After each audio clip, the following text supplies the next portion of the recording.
Wow. The difference is very, very significant. My name is Dr. Maggie Augustyn. I'm a general dentist, and I practice outside of the suburbs of Chicago, Illinois. I'm going to give you the standard zirconia crown here.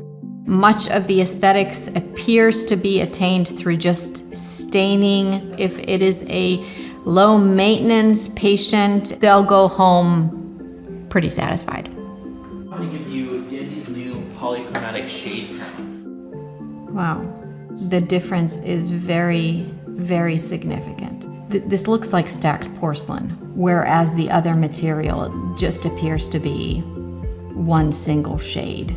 I've seen these for as high as $350, and of course higher than that. For Dandy's new crown, it's priced at just $99. For this one?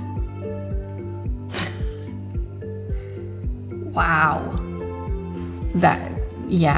I have no words. I need 3 crowns replaced in my own mouth.